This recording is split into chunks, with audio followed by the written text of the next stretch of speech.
from NY, he's one of the bigger wrestling, YouTubers out there. He has got a pretty big following. You're talking 100,000 plus subscribers. But JD, I think with this guy, there's a lot of people in the community that do not take to him, and just find him quite obnoxious and just nothing but a loudmouth. Um, JD, I wasn't familiar with him until when it was the whole thing, Alexa Bliss, and he made the comments, quite in bad taste. I did not know who he was, but he already at that point had a pretty big following. Um, I tried to get through watching one of his streams or whatever. Maybe it was like 2 years ago or something. And you might make the one or two odd decent points, but then for the most part, all it is this guy just shouting, ranting, and raving the whole freaking time, and it's unbearable. I don't know how people could sit through 1 hour, 2 hours of this guy just shouting the whole bloody time. But he's got a pretty big following. You're talking, you have a big following with his YouTube, he'll have a Discord server and all that, and a lot of people lap this up. But this guy, though, what I don't like about him, well, there's a lot of things I don't like about him, but what I don't like about him, though, is number one, he thinks that he speaks for, I think, almost the whole community of wrestling fans. I guess you could say the IWC, right? But in the end, this is just his own opinions. Just like anyone with his YouTube channel, just us giving, like me, giving you my opinion. But I think when he does these things, he believes he's speaking for like all the fans, all the like We Want Cody fans, and all the like the diehard AEW fans, and it's just like, I think to me it just sums up the big ego that this guy has, that he thinks he's like the main guy. He's like, but I could see it. He's got a big following. I could understand him thinking that he's like almost like the main character here. But also with JD, what I don't like is the way he tries to put a spin on things. He pushes his own narrative. It's been very clear that JD does not like Vince McMahon, which, cool. You could dislike Mr. Vince McMahon for a lot of things, right? But he'll go as far as just making stuff up. There was the whole thing with Shotzi Blackheart shaving her head, and he immediately jumped to conclusions saying that, oh, that's Vince McMahon booking, and then you find out that it was Shotzi's decision because her sister has cancer. She lost her hair, and that's why she shaved her head. At that point, that should have exposed him right then and there, and he probably should have lost almost all his credibility. But still got his following. Maybe the growth of his channel slowed down somewhat at that point. But it was recently as well that he's pushing the narrative that when this information got leaked, when it was revealed it was Brandon First and that guy WrestleNomics or whatever it's called, it was revealed that the four corporate officers named in the lawsuit filed by Janelle Grant, right? That was revealed. The lawyer confirmed it, Janelle Grant's lawyer. But right away, what does JD from NY do? He puts the spin on it that it was Vince McMahon that got that out there, that the Vince McMahon got the names out there, and that he was throwing, quote unquote, throwing his daughter under the bus. That was the narrative that JD was putting out there. And again, this shows you how much, this is the hatred he has. But then he's been this guy for years now. He's like the CM Punk pipe bomb promo. Oh, I can't wait for WWE. I can't wait until Vince McMahon's dead, and then maybe I'll see WWE. WWE will be better. This is what this guy is like. I'm telling you. And he's putting that narrative out there. And he had a co-host on, and he was saying, why do you think that Vince would throw his daughter Stephanie under the bus like that? Like, trying to put words in the guy's mouth, right? And then the guy's kind of like, well, I don't want to jump to conclusions, and continued. But this, again, it's about narrative with him, and it's quite, I mean, it's quite underhanded what he does, because it's just, again, it's not narrative. It's not like being objective and being truthful. and he's quite shady in the way that he does things, and he pushes things and makes it like, oh, Vince is um Vince. I mean, look, would Vince? Does Vince have it in him to throw his daughter under the bus and the other executives and get those names out there to try and like alleviate some of the heat away from himself and put it on them? Yeah, he probably would, but that isn't what happened. There was the investigation. There was the guys, the Brandon Thurston, and that's how the names got out. And Janelle Grant's lawyer confirmed those were the names, the officers. But he even tweeted back about, oh, it's Vince throwing them under the bus, and I don't believe Brandon Thurston got back to him. He should have. He could have very easily called them out and made him look pretty stupid right then and there. But with this video, though, I want to go through some clips and just like you'll see just his just how annoying he is and just quite very obnoxious and just really an idiot, to be frank. So in this first one, this is when he's when now he's trying to like deflect and when the whole thing was revealed that it was Shotzi's sister. She had cancer, and that's why Shotzi herself shaved her head. And this is him trying to deflect and trying to place blame elsewhere. He's blasting the woke mob of the wrestling Twitter. So here we go. The problem came in the shaving of the head. Okay? First of all, nobody knew why Shotzi shaved her head. Was it a week ago or 2 weeks ago? Bailey shaved Shotzi's head for absolutely no reason. No reason whatsoever. There was no explanation, none whatsoever. We still don't have a reason on TV why Shotzi shaved her head, okay? Or why Bailey did it first and then Shotzi did it. So when I saw this all happen on SmackDown, I was on Twitter for maybe 10 minutes today, okay? Sure. I don't scour Twitter. I don't use Instagram, hardly use Instagram. I'm not on social media like that. I'll tweet something when I'm thinking about it. Let me log into my app on my phone. Let me tweet it out, put it down, and I'll check it periodically throughout the day, and then I'll log off. I'm not on there to look at news. I usually just go right to the websites that I go to. I'm not using Twitter for news. Meltzer. I don't give a fuck what anybody has to say. I don't give a shit who's posting what on Instagram. I'm not on there like that. Nobody knew what Shotzi was doing when they aired the clip on SmackDown. And if you did, and if you said you did, you're lying. It was after the fact that the segment aired that Shotzi went to Instagram and put out an Instagram story. She did what she did tonight for her sister. Shouldn't jump to conclusions, though. Is going through chemotherapy for cancer. You didn't know that until it was posted. Nobody on Twitter knew that until it was posted. I didn't know it because I don't live on fucking social media. So you could shove that up your fucking asshole as well, okay? I didn't know that. You didn't know it. I didn't know it. Nobody knew it. Sap didn't know it. Nobody knew it. I didn't even know Shotzi had a fucking sister, number one. How obnoxious is this guy? She had cancer, number two. Do you know why I didn't know it? Because I didn't know what was going on because I don't regularly stalk pro wrestlers on social media to a point of being a fucking loser, okay? I don't give a Stalk shit them what just these enough, people though. do. I don't give a shit what you do, what you think, how fucking social justice you are. I don't give a fuck about anything on social media. Someone said that the narrative was all Vince clickbait. Me True. doing this and doing my job and making sure that my life is fulfilled. That's all I care about. So if you guys are upset at me for what I said on Twitter about Shotzi, nobody knew. Nobody knew. And all I said, I didn't wish harm on her. I didn't say anything negative.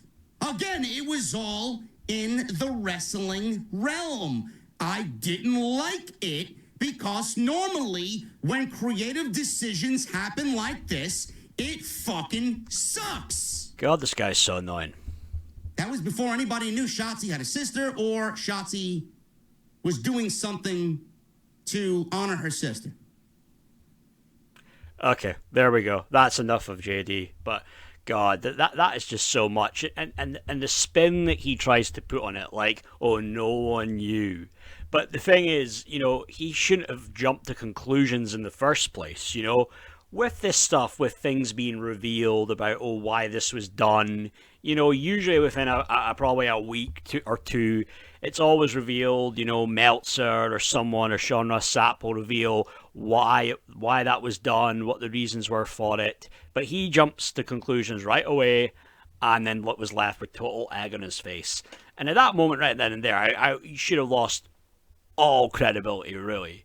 But he still has his following. He still has he still have his minions that hang on his every word. But yeah, this guy's a piece of work, though. Just how obnoxious he comes off and how loud he is. And the thing is, with this, you call it community, there's plenty of people who do not like him. There's a lot of people, podcasters, people who I've got respect for. I agree a lot of with what they've got to say, and like and value and like their content. And they are not fans of this guy. They are not fans of this guy at all. They just see him as just a mark with a podcast. That's all really with them. There's these guys here, Get My Go. This is one of these guys, I believe it's Feeney. He does work on the Keeping It 100 channel, and I think Mike Durban, he's done stuff on Vince Russo's channel, and they just ripped into JD on their show a whole episode. This is when JD was really going off in the deep end. This was when Cody Rhodes left AEW early 2022, and some of his rants that he's going on that sound stupid now looking back, hindsight, but he's basically been very critical and saying to Cody Rhodes, why the hell would you go back to WWE? Why would you leave AEW? Well, JD, maybe they gave him a better offer with more money, so he could give a quality life for himself and his family. But whatever, huh? So listen to this clip here of them ripping into JD and JD ranting as he always does. And I'll get to this in a little bit. This is career suicide for Cody Rhodes. Career suicide. Am I going to disown Cody Rhodes? Am I going to not be a fan of Cody Rhodes anymore? Am I going to come on here and make Cody Rhodes public enemy number one every Wednesday night, every week? No, I'm not. I wish nothing but the best for Cody Rhodes. I just don't... Compliment sandwich, baby. Here we go. Yeah. Oh, shit. Trust the people that he's potentially signing with. That's my fucking problem. Nobody should give WWE Bruce, Vince, People Power, Johnny Laurinaitis, Kevin Dunn, Nick Khan. Don't give any of these people the benefit of the doubt. They don't give a shit about you. They don't give a shit about us. You're walking in there as public enemy number one. You've actively taken revenue away and audience away from WWE. Come on, dude. Where's that come from? They've never taken money away from WWE. He just pushes his narrative. His bullshit. Money away from WWE thing. He knows where the bodies are buried. Period. Yep. This guy's someone else, isn't he? Welcome you with open arms?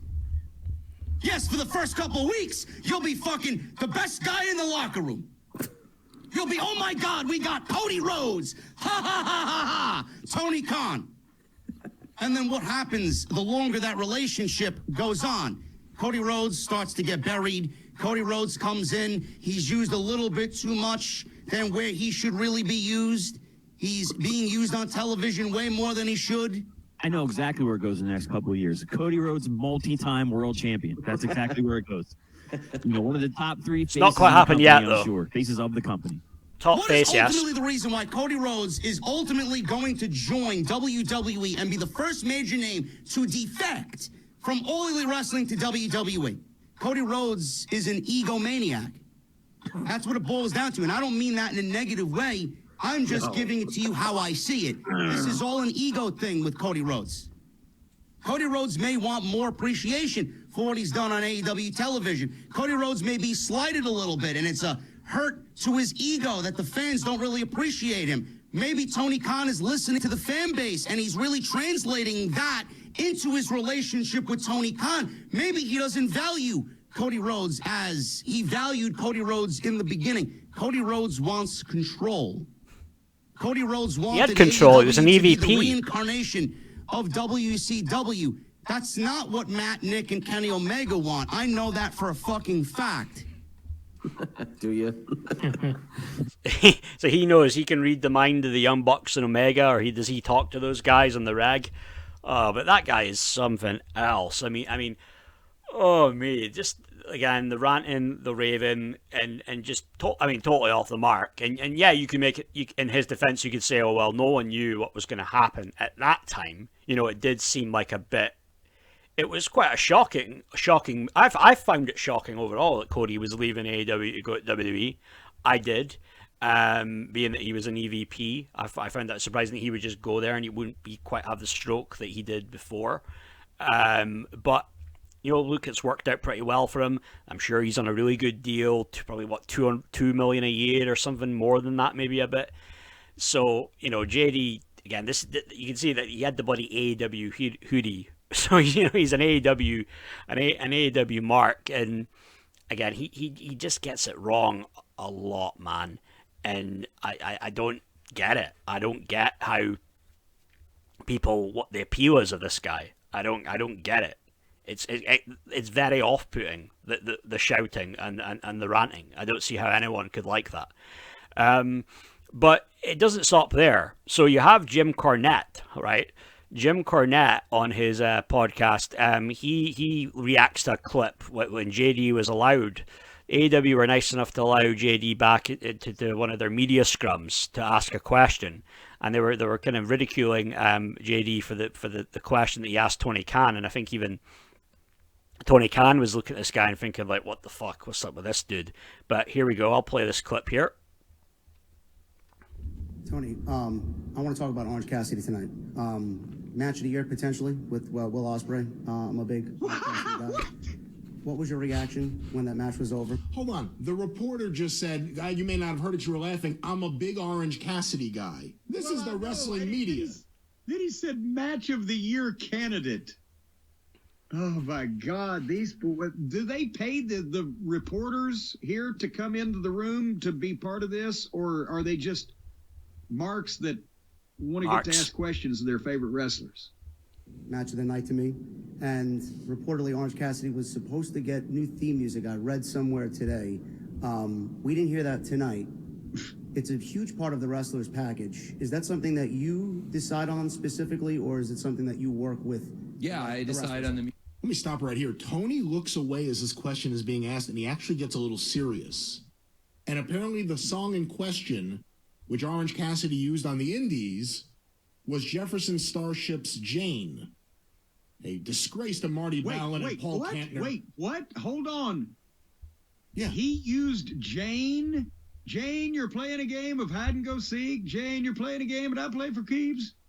Like a cat and a mouse from door to door and house to house. All the questions you could ask, though.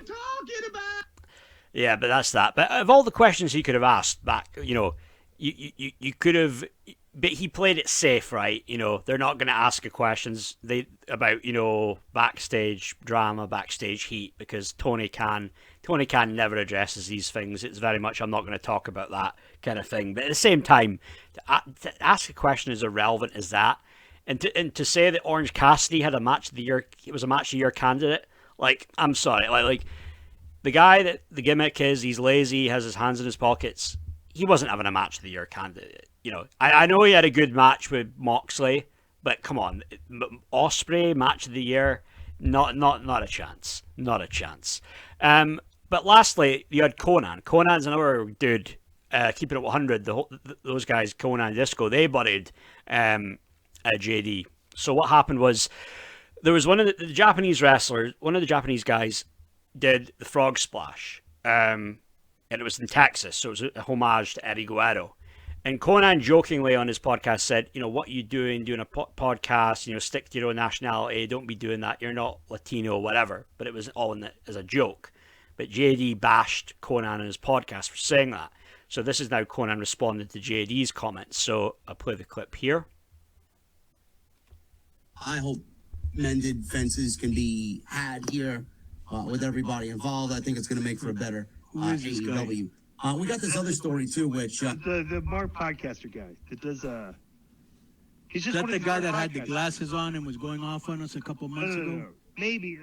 Handsome guy. Eh? I don't Yeah, remember. remember this I guy? don't remember if he was wearing glasses, but we've had him on before when he's talked They trash didn't about get you my guys. go on this guy. We did. He's, Two of them. he's like one of these guys that has a lot of listeners, He does, yeah. and like they look at him like he's like an expert. Mm-hmm. And like this Right, guy so you just got a mark. Yeah, right. and You're bro, listening like to a mark. all you got to do, just go back and listen to his rant when Cody left AEW to go to WWE and see what he said was going to happen and see what's happening now. And then it's about the right. 'Cause he said he would get lost. He would just get lost in the mix there And buried, and yeah. Right. Here he is, main event of WrestleMania. So it's just like, this just shows you where these guys are coming from. Hey, go ahead. Kind of pissed me off.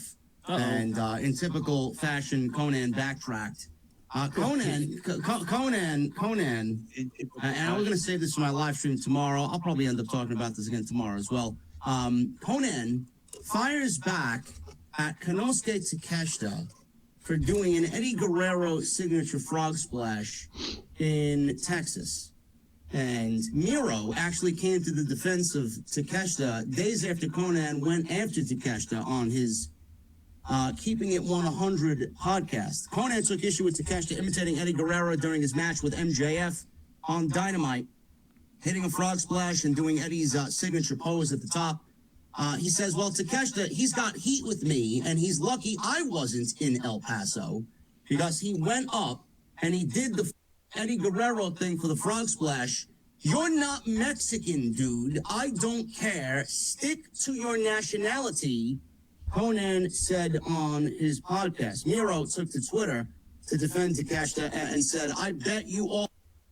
Okay, headline. So yeah, basically Miro started to call out Conan. I'll take Conan in his word. Conan, was like probably in a joking kind of way was saying, what are you doing the frog splash? Stick to your nationality because you're a Japanese guy. But it was all said it as a joke. That's something that JD took far too seriously. But that's JD for you. These wrestling marks take things way too seriously. All that Conan, or whatever his name is, can't last 10 seconds with Takeshita. Conan, of course, backtracked on his comments and said, and I quote, Takeshita, that thing was a joke. Like, I'm really going to get mad over him doing a frog splash. Everyone does it. To actually believe I was hot, joke's on you. After one fan accused Conan of backtracking and suggested he should apologize, Conan fired back with this remark. Evil Brown did the frog splash. RVD, multiple people. What my intentions were. If you don't think it was a joke, that's on you. That's on you, he says. That's on you. That's on you. It shouldn't have been said, period. And this is ridiculous. This may have been one of the worst takes that I've ever seen. I didn't know nationality needed to be had to do a frog splash and imitate Eddie Guerrero. Sasha Banks has done it. Ricochet has done it. Kevin Owens has done it. False finishes have we seen with Eddie Guerrero where someone drops the thing. Finn Balor, has done it. Here we go with the shouting. Object in the hands and he throws it away. And he pretends like the referee didn't see it. Everybody imitates Eddie Guerrero. You should be happy that Eddie Guerrero, to this day, is being imitated by everybody. Joe, just knock it off. These guys are imbeciles. Literally, how do you think you literally just? Maybe we have to keep repeating this. If you think Conan is 59 years old, okay, that does dialysis 3 times a week, was being serious, saying he wishes he's lucky I wasn't in San El Paso. If you think that was, if you're going to report that and talk about that like that was a serious comment, you're an imbecile. Conan, what did the dog steal there? Yeah. By the way, your dogs are way over on the video mailbag on YouTube. People love the dogs. So. Right. Yeah. The dogs are highlighted in the mailbag this week. Oh, they rule. They can now they know they're on the mailbag and they're getting it. Yep. Let me tell this guy something that I've told a lot of people, and it's worth repeating. For you to insult me, I must first value your judgment, which I don't. Bro, this is a mark. A mark, bro, a guy that's never been in the business. And how are you sure that it wasn't a joke? What makes you... You read his mind? Sure that do you listen to the show? Probably not. Did you, you wouldn't, if our audience members, the guys, the Randy Vasquez's, the Matthew Trevino's, the CWO guys, the Frank Further, all those guys would have said, hey, K-Dog, that was a bad look. those are our fans, but they understand my humor, but you don't. So you're just trying to do the. It sounds like Vince Russo. You know how Vince gets mad about everything and wants to. He's worse than Russo. Yeah, that's Right. his And game. so, Russo's entertaining at least. Right. I'm glad I gave you content. You know, next time I see you, I'm going to give you a consolation prize, which is the snowman. That's when I on your face and then I stick a carrot in your mouth. Nothing. So there you go, Conan and Disco. See, they don't take these guys seriously, and majority of people, almost all talent in the business, won't take these guys seriously. These loud, obnoxious, know-it-alls. I think JD has said before he acts as if like he talks to people there, to talent, probably just all exaggerations, all lies. And I came across his Twitter, and I think there was maybe like 2 people or 3 people who follow him in the AEW roster, and those are people that aren't exactly high up there, but I don't think, he won't have any legitimate sources, people, Meltzer's lost a lot of credibility over the years, but at least he'll still have people he talks to. He will still have a few good sources. But this guy, again, just a loudmouth mark, doesn't seem like a very pleasant person. He kind of has actually the look of him, kind of like he's a bit of a devil, you know what I mean? Like the devil was, if the devil thought, oh, I'm gonna create somebody, probably he thought that it's gonna look like somebody who looks exactly like JD. I don't know. Especially when he's got like the black and he black when he dyes his beard black. It's not a good look. You see, it's a bit grey in that picture, but and also with JD, like he was just saying this stuff about moaning about how The Rock. I think it was almost like he was complaining about how entertaining The Rock is with the promos he's doing on Cody, on Seth. The Rock the big promo last week he did. Hollywood Rock was back, and it was almost like he was moaning. It's like, oh no, but Seth and Cody are been handcuffed. They've not been allowed to go toe to toe with The Rock, and it's like, even if that was the case, right? Even if that was the case, there's no way you're telling me that Seth Rollins or Cody Rhodes, especially Seth Rollins, right? Because Seth Rollins has got a real ego about him. There's no way that they're going to talk The Rock in the microphone. It's not happening. And I saw that when it was that in-ring confrontation, Rock, Roman, Cody, Seth, you could see that The Rock, okay, the Rock's the heel, and The Rock's going to let those guys get their shit in, but The Rock's not just going to allow himself to get totally owned at the same time, and those guys would, they could never go there with on the microphone with The Rock. But JD being a total mark for these guys, because these guys are two like the indie, the internet darlings, let's say, maybe not indie darlings, but internet darlings. He wants to believe in his mind, oh no, they could smoke The Rock on the microphone. That would never happen in a million years. It just won't. Rock's just too good. He's just too damn good. But yeah, JD, I mean, what can you say? Loudmouth, obnoxious, in his own little mind thinks he speaks for a lot of people in the community. But he's just a guy, I mean, fair play. He's managed to obviously, play the YouTube game pretty well to build up a big following. But the guy, though, just comes off a little bit, to people, the real cool, decent people out there, he just comes off like kind of laughable and just obnoxious and not exactly a very good person. I feel too, But that's my thoughts for now, guys. That's my video. So feel free to hit the subscribe button, and let me know. Give me your kick. What's your thoughts on JD? Do you like him? Do you dislike him? Or maybe in the middle, or in the middle a little bit, indifferent. But that's my thoughts for now, guys. Thank you. Bye.